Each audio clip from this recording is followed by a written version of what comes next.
Here in Madison, there's a place called Video Game Exchange.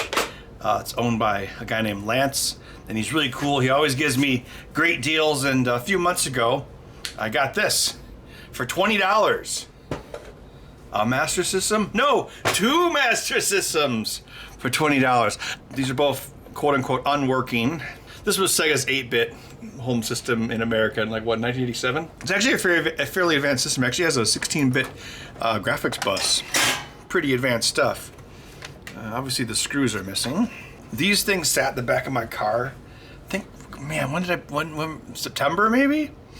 Then I was at MGC in November and I saw how high the prices of these had risen. I was glad someone didn't try to break into my car.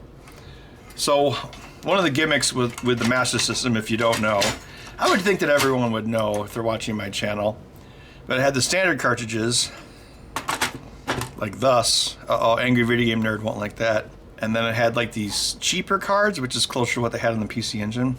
And then there was an expansion bus on the back, like for the FM synthesis driver.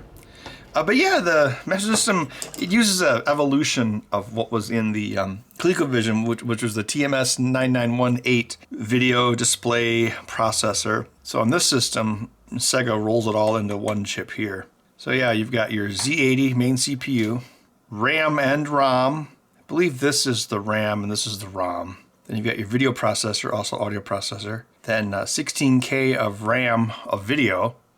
And it's interesting, so it's 2 8K chips and it actually addresses it, and it addresses these in parallel, 16 bits at a time. And then you get a general purpose parallel controller, which is used for things like the joystick ports. For all intents and purposes, it's an upgraded ColecoVision.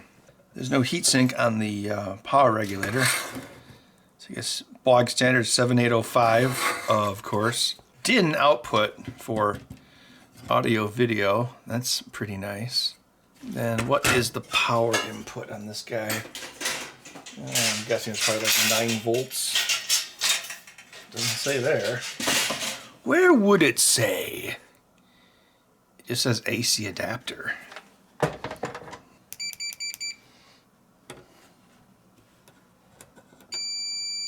Well, someone reworked the input jack at some point. It's covered with flux.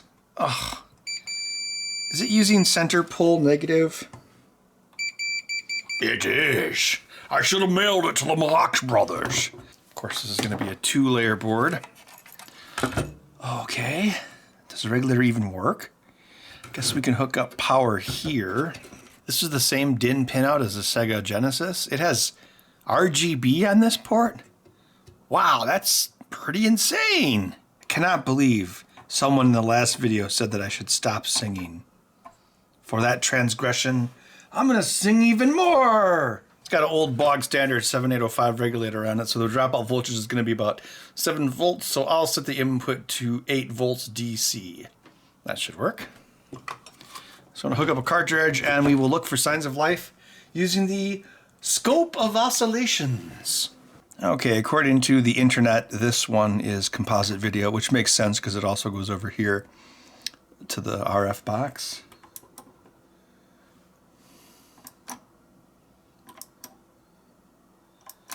Seeing a voltage change, but I'm not seeing an NTSC signal up here. Let's see if there's anything else on here.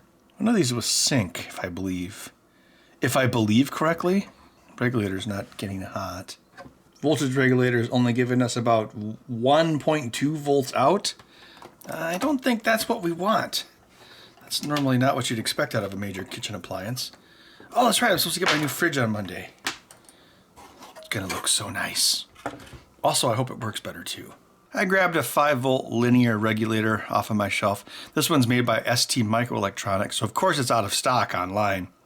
But I've got one in my hand. So yes, I admit, my impression of the 8-bit guy needs work. The thing is, it's easier to kind of like exaggerate his voice. That's easier to do than to actually try to have an accurate representation of the voice. Because like if you want to like impersonate like Louis Rossman, for instance, you just have to speak softly and have a certain cadence. What would Louis Rossman think about how I desoldered that? He'd be like, hey everybody, I'm not going to hire you.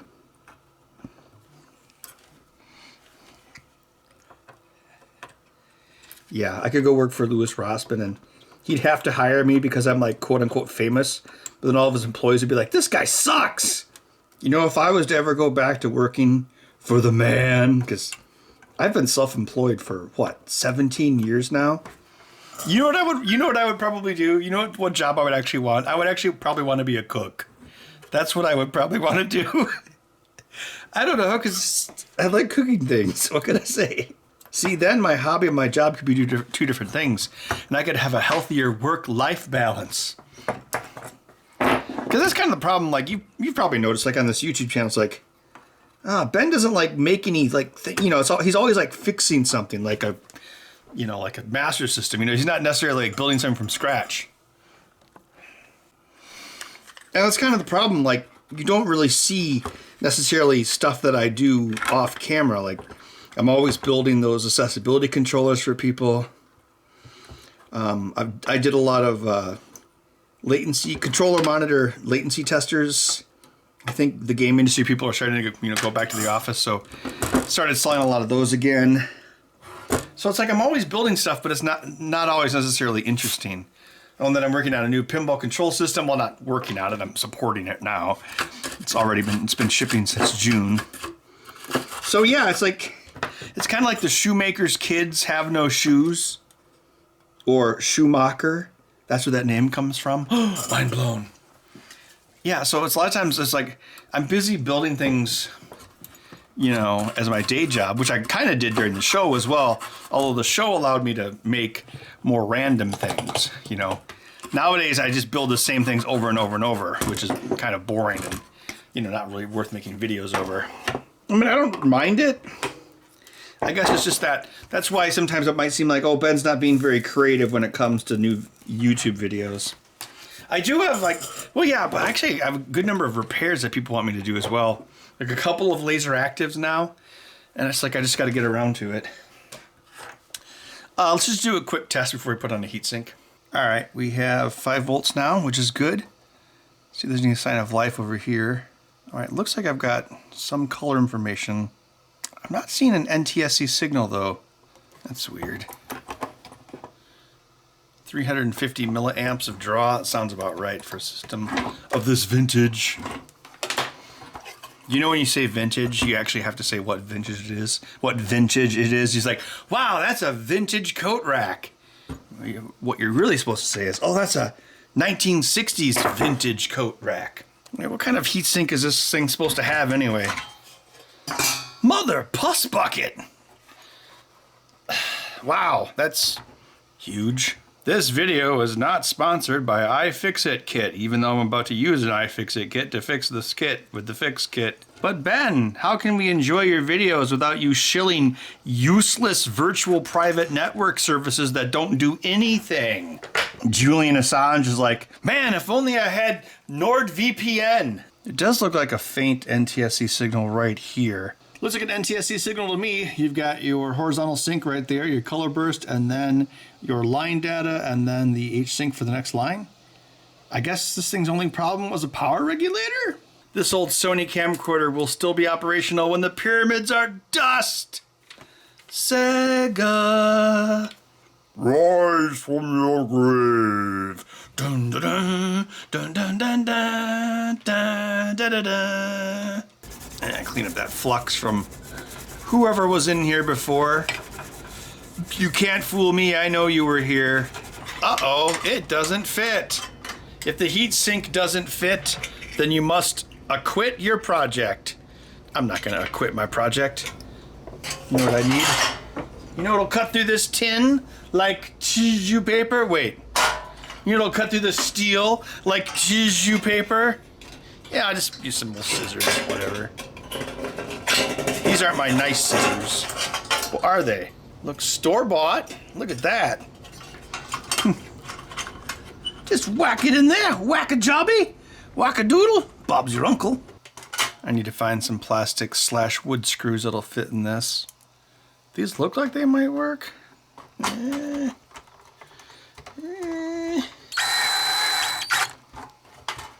that didn't totally suck. It's more than I can say for the new Matrix movie. I still need to see Spider-Man. Did I mention this on the channel yet? Last week, pretty sure I had the new variant. Tested negative, but I had a known exposure and I had all the symptoms. So I've been steering clear of theaters so I don't infect anyone. And then I would be like, out am I? Yeah, that worked out pretty well. I started this company. You know how much I sacrificed? Whoa, whoa, whoa. The person never did this. Oh, ASMR. Which means they also never did this. I'm sure there's a school of thought regarding this protective film. It's probably one of those things where it's like, you never clean an old coin. You never take off the film. Well, I'm taking off the film. Scrub the deck and make it look shiny. This will sparkle like a wealthy woman's neck. In the previous video, I talked about Labyrinth 2. If they ever did make a sequel to Labyrinth, I think there's only one person that could possibly be cast as a Goblin King. That's right, it's everyone's favorite David Bowie analog, Jermaine Clement. Here's one of the handiest things you can buy. A liquid dispenser bottle. Go boop, boop, boop, boop, get the liquid out. Then you can brush your teeth. I left it out in the sun for 10 days because I live in Texas. Man, I go visit my mom for one day for Christmas and come back and Bud's all super needy and whiny. Like I'd been gone a week. Crazy. All right, here's the other Master System. I still need to get some screws for the main case, but I'll go get those at Menards later. This one's been reworked as well. RF modulator, someone soldered a test point here, Bud just jumped up onto my chair, and the regulator was replaced badly. That fuse is good. Fuses are all right. Why is Ben soldering a random diode onto it? Wow, look at how square these traces are. That's so weird. Like one side of the board looks completely different from the other side. I wonder why they did that. Yeah, look, see? Versus that. Maybe it's because this part of the board is all analog. This chip here, this is made by Sony. That takes the data from the video processor and turns it into the composite signals. 5 volts coming out of the regulator. That should be right. I'm getting bus activity on the scope. It's definitely alive, running a program. But when I look at the video output connector, like what was it? I think that one was composite, right? I'm not seeing anything that I'm supposed to be getting. I don't see that sync signal, pretty much nothing. What happened? I don't think this would cause a catastrophic failure, but look, the trace leading up to the middle pin of the regulator, which is ground. Bud, do not jump on my back. Look, it's loose. Ow! Bud! Bud, that's painful! The main landing pattern, the heat sink of the regulator, is also ground, so that would be going into this piece of aluminum into this board. But it does have grease on it, so maybe that's not a good enough connection. Although we were getting a signal. All right, well, you know, I'm going to do this. We know the regulator works, so I'm going to put the heatsink back on. Maybe I wasn't gone just a day. Maybe I was gone like 20 years. I was in some sort of time loop vortex and I don't realize it. And I come back and I don't realize how much time has passed. Although if I'd been gone 20 years, Bud would be dead.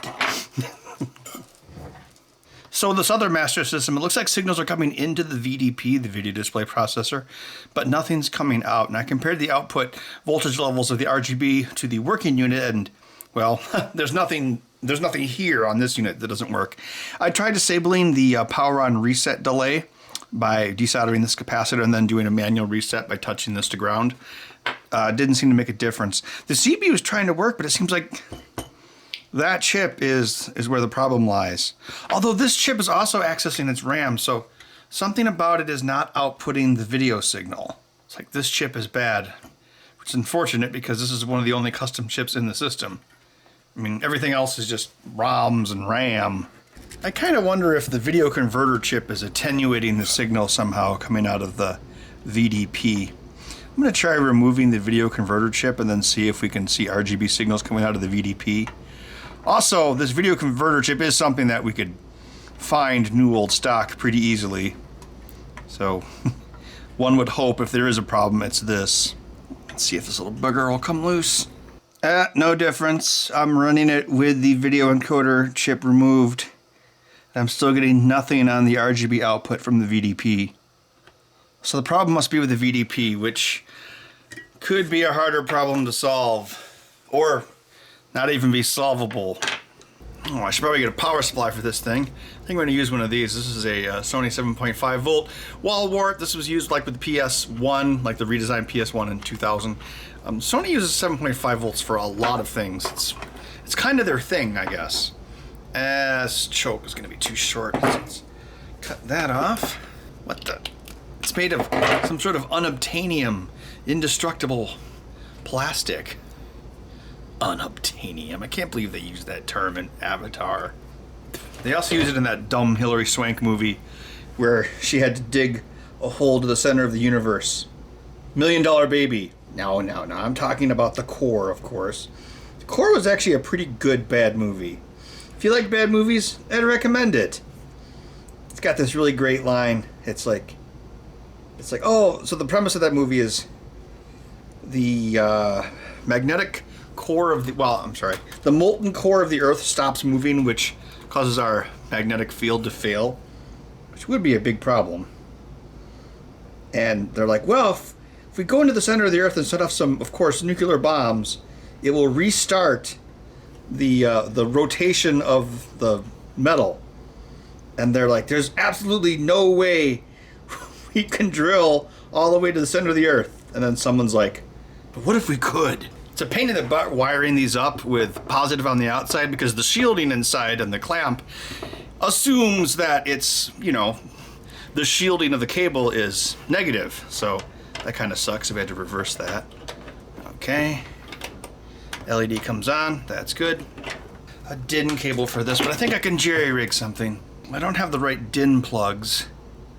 This rod is approximately the same thickness. You're crying now. Do do do do do do. Boo do do do do do.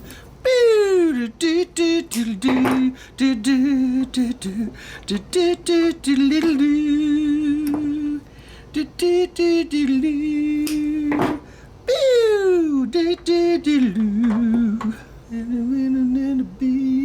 Oh yeah, we totally got a composite signal off of that. Ben, what are you doing? No, you were the chosen one. My soldering skill has halved since last we met. 5-minute crafts. How to do a composite video mod on your Sega Master System. Okay, we got the world's best AV adapter, a cat, and oh boy, it's our friend the projector. Let's try this out. Wow. And hair color so natural, only your Undertaker knows for sure. No voice? Why thinking grave?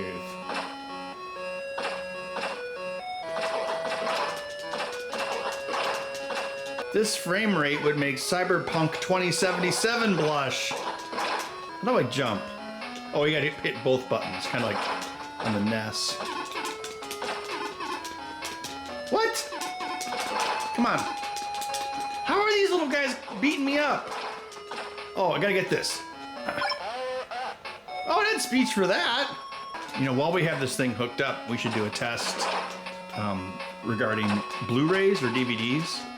Because some people theorize that the screen tearing problem was because of the 60 hertz going into it. So if a Blu-ray player only does 24 hertz or 30 hertz, maybe that's not a problem. Okay, so this is a dedicated Blu-ray player with HDMI output. When I hooked it up to the system, it still said HDMI 1080p at 60 hertz. So that didn't really change versus the game consoles. And as you can see, there's still screen tearing. It's not as obvious. Wait, there's like a stutter right there, actually. It's not as obvious as it is with video games, but it's still there, which is kind of unfortunate. So yeah, it doesn't, I don't know exactly how to get a 30 hertz source for a HDMI. I mean, this is about the cheapest HDMI device that I have, this particular Blu-ray player. Okay, 2 busted Master Systems, got one working pretty easily, so not a bad deal for $10. A broken one for $20 would have been a good deal as well. All right, we'll see you in the next video.